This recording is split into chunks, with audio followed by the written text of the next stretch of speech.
إلى نار الياس أنطرياس المذكورة أسماؤنا به بوجه العموم من دروز ونصارى ونداولي وإسلام المعروفين بجبل لبنان من كافة القرى، وقسمنا يمين على مذبح القديس المرحوم بأننا لا نخون ولا نطابق بضرر أحد منا كائنا من يكون، الرأي واحد والقول واحد. 7 حزيران 1840.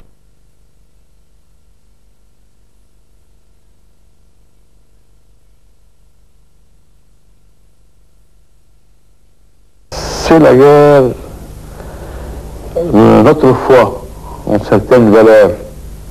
C'est la guerre de chaque homme dans le monde. Je crois qu'il vous a coûté beaucoup de victimes et de sacrifices en France pour pouvoir consacrer certains principes de démocratie, de fraternité, de liberté, pour promouvoir cette faculté de vivre en liberté et en paix en même temps.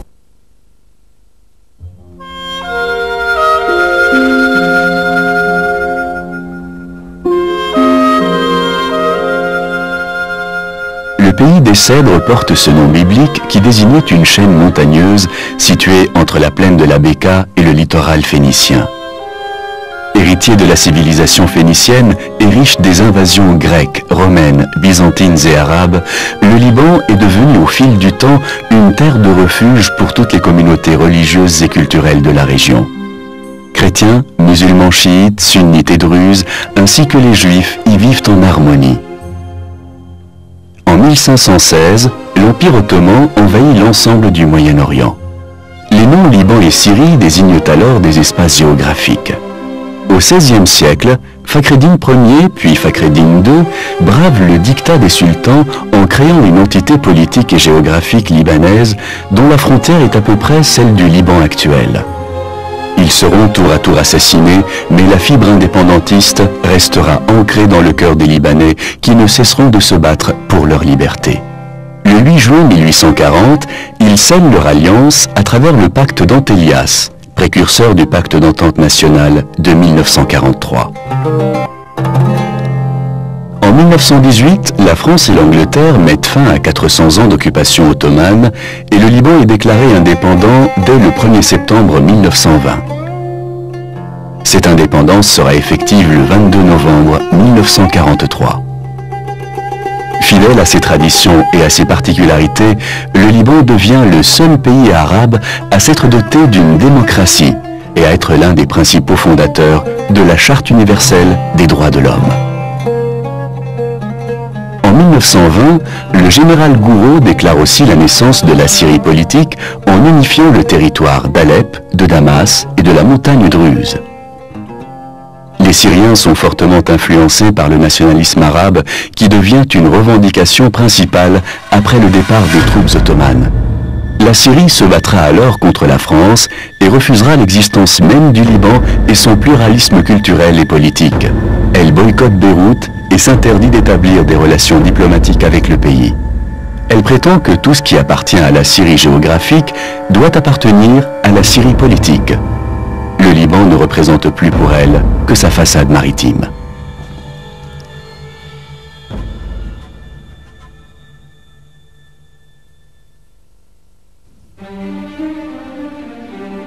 En 1948, le Liban est vite pris dans l'engrenage du conflit israélo-arabe. Avec la création de l'État d'Israël, plus de 400 000 Palestiniens trouvent successivement refuge au Liban qui ne compte que 3 millions d'habitants. Cette arrivée crée un déséquilibre démographique et une instabilité politique. En 1949, la signature de l'armistice entre Israël et le Liban épargnera à ce dernier 3 guerres régionales désastreuses.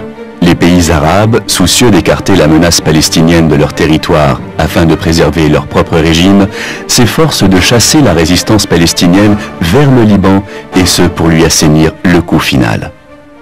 Le 1er septembre 1970, après un attentat contre Saïn, le Front démocratique agit dans la capitale jordanienne selon le mot d'ordre « tout le pouvoir au commando » et fait exploser 3 avions civils occidentaux en septembre 1970. La guerre civile contre Hussein s'intensifie. 16 septembre.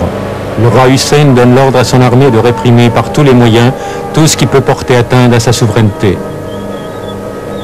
Les chars et l'artillerie lourde infligent rapidement une défaite aux milices de l'OLP.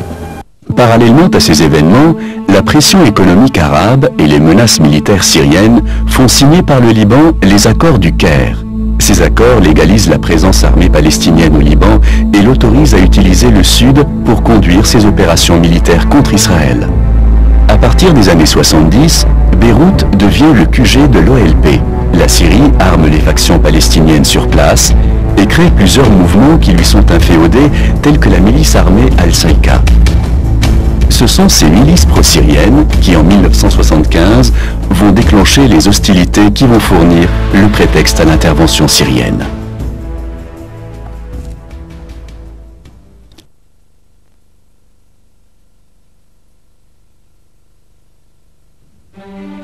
Le 13 avril 1975, des membres d'Al-Saïka tirent sur une foule rassemblée devant une église. Les phalangistes répliquent en mitraillant un bus palestinien et c'est l'engrenage. Les combats de rue font rage. Parfois, il y aura plus de 150 morts par jour selon l'intensité du moment. Le terroriste pro-syrien Georges Habash déclare que la route de Palestine passe par Jounieh. En 2 ans, la guerre fait plus de 150 000 morts. Le président syrien Assad applique habilement la politique du pompier pyromane. La Syrie intervient au Liban contre l'OLP pour soi-disant sauver les chrétiens d'une extermination qu'en réalité elle a elle-même fomentée. L'occupation syrienne se fait en accord avec les Israéliens. Ces derniers préfèrent voir l'OLP contrôlée par la Syrie avec laquelle ils croient pouvoir négocier. Henry Kissinger donne sa bénédiction. Il déclare en parlant d'Assad que Dieu me pardonne, mais j'aime cet homme. Cependant, l'entrée des troupes syriennes ne bénéficie d'aucune autorisation officielle libanaise et d'aucun mandat de l'ONU. Et c'est avec beaucoup d'affront que Assad avoue en juillet 1976 avoir fourni les armes aux Palestiniens et être intervenu au Liban sans l'accord des Libanais. La Ligue arabe tente de donner une forme légale à la présence syrienne en intégrant les troupes de Damas aux forces arabes de dissuasion dépêchées sur place pour séparer les belligérants. En 1978, après la visite de Sadat à Jérusalem, la Syrie veut prendre le leadership arabe face à Israël. Après s'être attaquée aux Palestiniens, elle se redore le blason en s'attaquant aux quartiers chrétiens de Beyrouth et en bombardant la capitale 100 jours durant. Le 6 octobre 1978, le Conseil de sécurité de l'ONU intervient et demande à la Syrie d'arrêter les bombardements. La FAD quitte le pays en marquant sa désapprobation totale face aux agissements syriens. Béchir Gemayel, chef des forces libanaises, Dani et Kamil Chamoun, responsables du PNL et du Front libanais, conduisent la résistance face à l'occupant. La guerre du Liban jamais n'a été une guerre fratricide, jamais n'a été une guerre confessionnelle. La guerre du Liban a été rien de moins qu'une tentative d'annexion et d'occupation syrienne.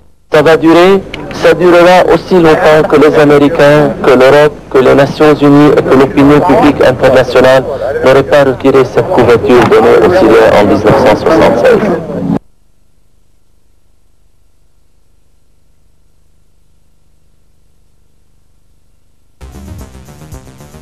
Afin d'affaiblir puis d'éliminer tous les protagonistes, la Syrie continue d'armer les milices les unes contre les autres.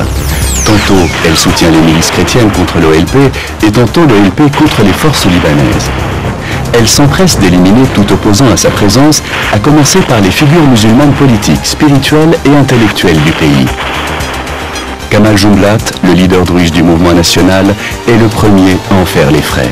Il est abattu à quelques mètres d'un barrage syrien. L'OLP, soutenu par la Syrie, lance des opérations terroristes depuis le Liban contre Israël. Les tirs de Katyusha puis l'assassinat de l'ambassadeur israélien à Londres donnent le prétexte aux Israéliens d'envahir le Liban. Le 6 juin 1982, les troupes de Tsahal attaquent. Sur le terrain, les Syriens et les Israéliens convergent vers le même intérêt, éliminer l'OLP.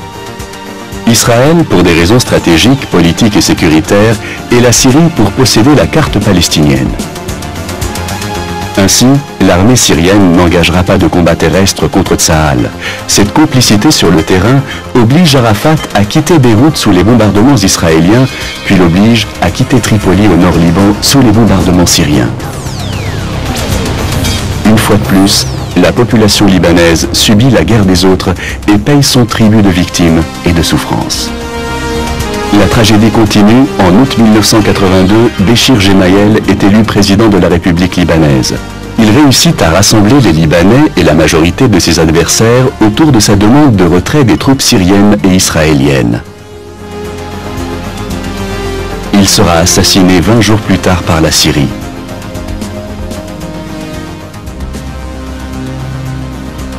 Peu après, l'ONU vote la résolution 520 stipulant le retrait de toutes les forces étrangères du Liban. Après avoir éliminé l'OLP, la Syrie enclenche entre 1984 et 1988 les longs combats interconfessionnels. Les Druzes se battent contre les chiites. Les chiites du Hezbollah et du mouvement Amal se battent entre eux et Amal se bat contre les sunnites et contre les derniers éléments armés palestiniens échappant au contrôle de la Syrie. La Syrie essaye d'imposer par la ruse les accords tripartites. Ces accords, véritables précurseurs des accords de Taïf, permettent aux milices de tous bords de s'accaparer l'État. Les milices chrétiennes se divisent à ce sujet et Samir Jaja se rebelle contre Eli Obeika au prix de centaines de morts. En parallèle, la Syrie utilise le terrorisme et les prises d'otages au Liban et partout dans le monde afin d'arriver à ses fins.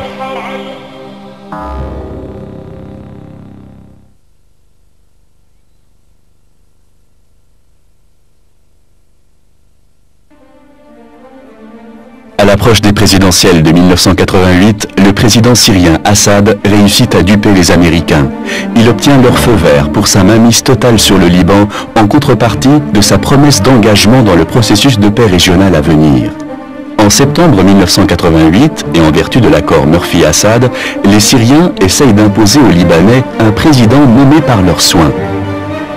En apparence, le Liban reste une démocratie avec ses institutions et au fond, le Liban est vidé de lui-même pour n'être plus qu'une province syrienne gouvernée par l'intermédiaire de marionnettes libanaises.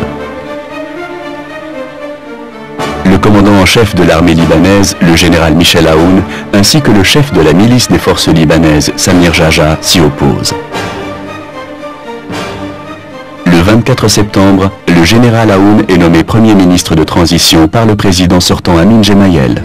Le général veut contrer ses plans en essayant de préserver les institutions et de rétablir l'autorité de l'État. Il ferme les ports illégaux qui servent au trafic d'armes, de drogue, de contrebande et qui privent l'État de ses ressources. Piqués au vif dans leurs propres intérêts, les Syriens y répondent par des bombardements intensifs et meurtriers. Ils visent les quartiers musulmans en accusant l'armée de le faire. Mais le moufti sunnite de la République n'est pas dupe. Il dénoncera ces tirs et sera assassiné peu de temps après.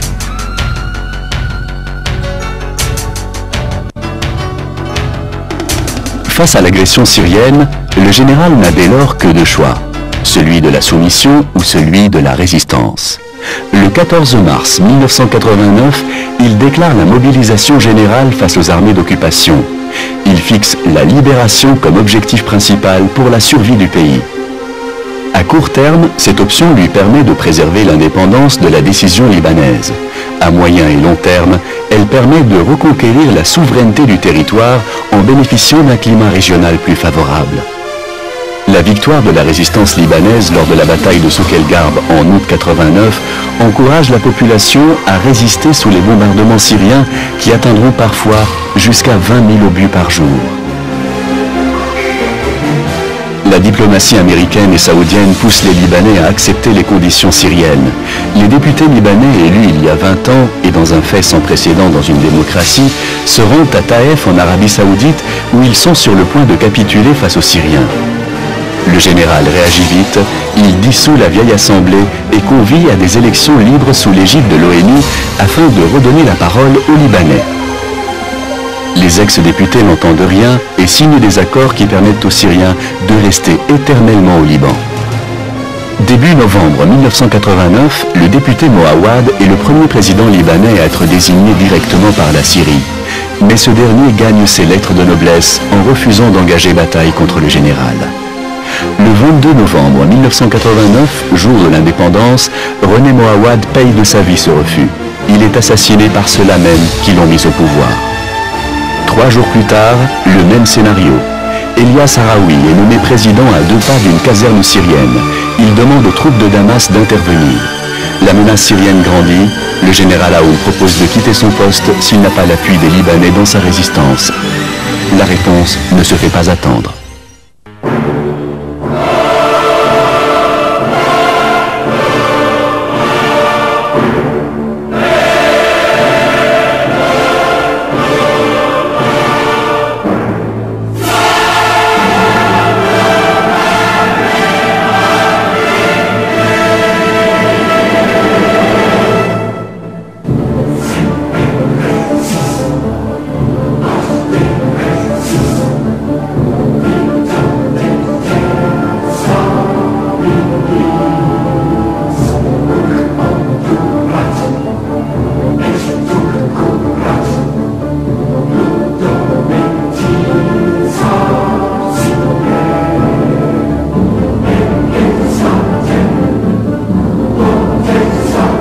De marée populaire ainsi que la mobilisation internationale empêchent in extremis l'intervention syrienne. Damas préfère alors voir les milices libanaises éliminer Michel Aoun de l'intérieur, donnant au combat un caractère de guerre civile. Ils usent de la ruse et arrivent à duper, à travers la diplomatie américaine, le patriarche maronite ainsi que le chef des forces libanaises en leur faisant accepter l'idée que Taïf était la seule échappatoire à l'impasse politico-militaire. Au mois de janvier 1990, l'ambassadeur américain McCarthy déclare son étonnement de voir les milices libanaises inactives face au général. Quelques jours plus tard, les milices enclenchent l'opération Stella visant à éliminer Michel Aoun et à prendre en main la partie est de Beyrouth. La folie meurtrière ne connaît plus de limites. Pour contrer les manifestations, les milices tirent dans la foule. L'armée libanaise stoppe l'avancée des milices au prix de lourdes pertes. La Syrie, n'arrivant pas à résoudre l'obstacle à Aoun par milices interposées, va se jeter dans le combat final. Le 13 octobre 1990, à 7 h du matin, l'aviation syrienne bombarde le palais présidentiel de Baabda. L'ambassadeur français René Alla transmet au général la condition syrienne de cessez-le-feu, celle qu'il se rende à l'ambassade afin de signer la reddition. La présence de l'ambassadeur devant être une garantie pour les Syriens. Les troupes de Damas ne tiennent pas compte de la reddition et enclenchent de violents combats et massacrent les soldats qui se rendent. Désormais, plus personne ne peut faire face à sa présence. La Syrie impose sa vision de la démocratie. Dani Chamoun et sa famille sont assassinés 1 semaine plus tard. Le général Aoun sera exilé en France. Samir Jaja se rendra compte de la duperie et essaiera de prendre les rênes de l'opposition, mais il est déjà trop tard et son retournement lui vaudra son emprisonnement jusqu'à ce jour.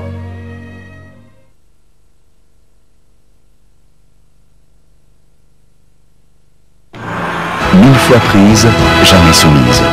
Fidèle à cet adage, Beyrouth ne se résigne pas face à la défaite. En 1992, les Syriens essayent d'imposer des élections truquées pour légaliser leur présence, mais 88% des Libanais boycottent les urnes. Dès lors, la Syrie, à travers ses collaborateurs libanais, va permettre la naturalisation de centaines de milliers de Syriens afin de modifier les résultats des votes.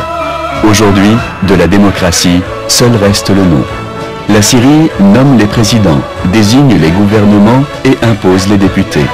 Tous les officiels libanais sont devenus des marionnettes qui n'ont plus aucune représentativité. Les partis politiques sont vidés de leur contenu et de leurs membres pour être présidés par les hommes de main de Damas.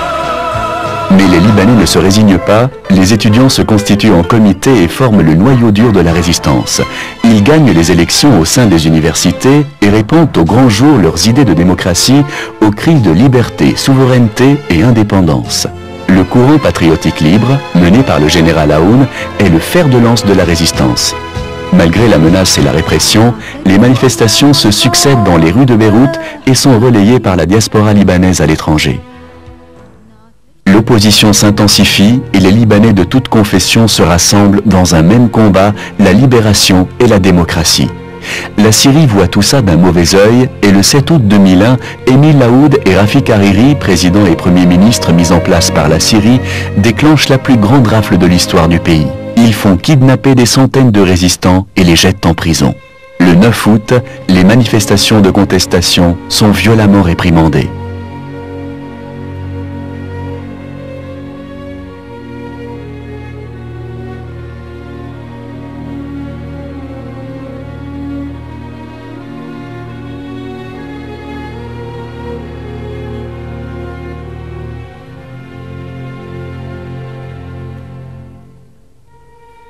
Le 11 septembre 2001, les États-Unis sont sous le choc.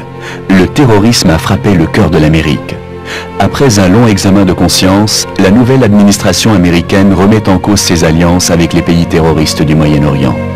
Le régime syrien est de nouveau sur le banc des accusés, son rôle dans le terrorisme international est reconnu et l'occupation du Liban par la Syrie est enfin dénoncée.